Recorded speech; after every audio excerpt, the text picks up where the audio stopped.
issues the public have asked me to put to you. Some you have answered, so don't belabor if you have. You are on record as advising borrowers from the Hustlers Fund not to repay. Is that still your position? Some chairmen of cooperatives who have been in office, one person says he knows some chairmen of cooperatives who have been in office for over 20 years. What will you do? You already answered that. I've already done that. How will you help SACCOs recover the billions defrauded from them by fraudulent managers of Cusco? Then another one says, you are on record as saying nurses watagoma siku chache, wapate njaa, warudi kazi. Lakini the doctors have adequate money, they can sustain strikes. And the citizen says, with that kind of mentality, how will you deal with MSMEs comprising small-scale traders? I think most of them have answered, except the nurses, doctors. Yes. And the nurses, doctors, Mr. Chairman, when I made that remark, you were there. You were there, and actually it was out of context because of the facts then. It was just a comparison that doctors have a chance, even if they go on strike, to go and work in private hospital and get their money. So if they are striking, they can sustain a strike for a long time, while nurses don't have that chance. That's why I was saying that nurses, they cannot sustain a strike because they have no alternative, while doctors have alternative. That's how it was, and you can protect me because you are there when I was talking. I can assure the Kenyan who asked the question that I was there. Yes, yeah. Lastly, Honorable... Mr. Speaker, before you go there. Yes. Nominee, I doubt whether you'll be able to answer, but it's information from the public. They are saying, please ask the nominee about Metropolitan National SACCO that is collapsing with millions of shillings for hard-working teachers in Kenya. They have never communicated on when the corporates will be refunded their money, and they have started closing down. Please, if you get into the office, save the teachers. Dawood, what is it? No, he has not answered about the deductions being done, but not being remitted to SACCOs.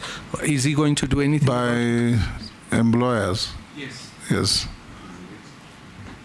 The issue of Metropolitan, I wouldn't know the right facts, so maybe Honorable Muli, I will look into that and maybe come back to you, because I don't know it even, but let me take it up.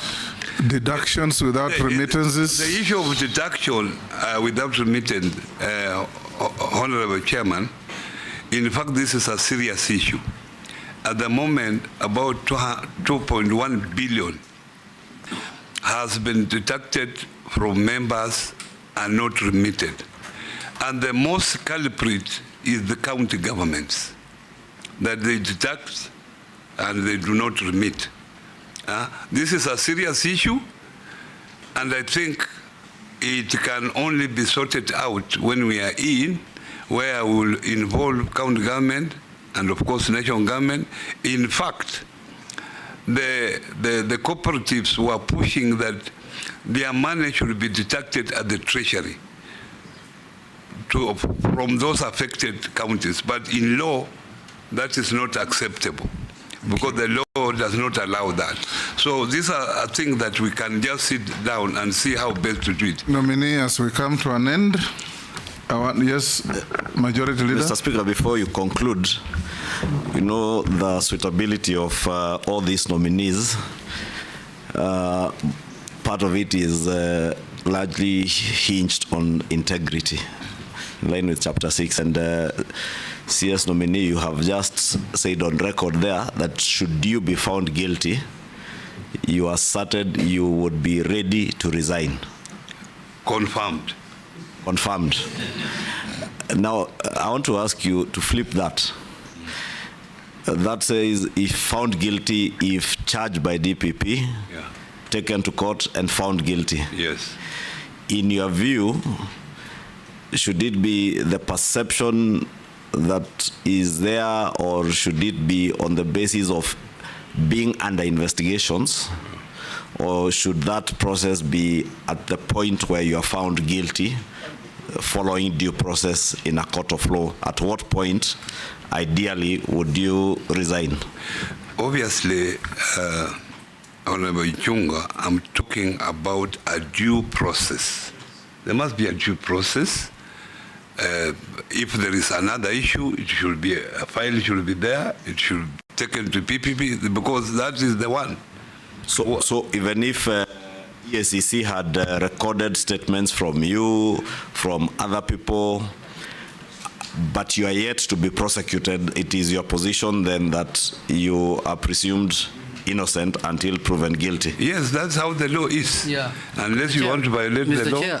Mr. Chunga, you know, I respect you very much. So I don't know if you want to violate the law. No, all due process. All questions are innocent, so don't infer anything. I just wanted it to be clear.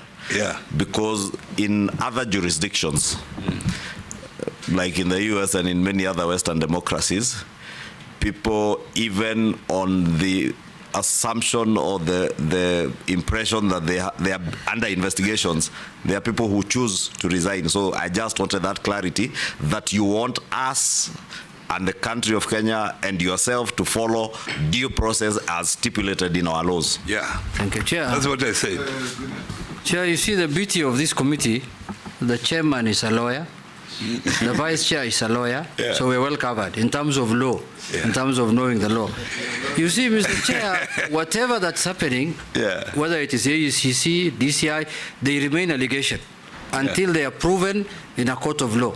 This country has gone through that process long time. One time we elected president and deputy who were charged even in ICC. So these things are just rumors in town here until they are proven in court. Nominee, as we finish, Yeah. I don't have questions to you, but I want to encourage you. Order. I want to encourage you that in event you find favor, and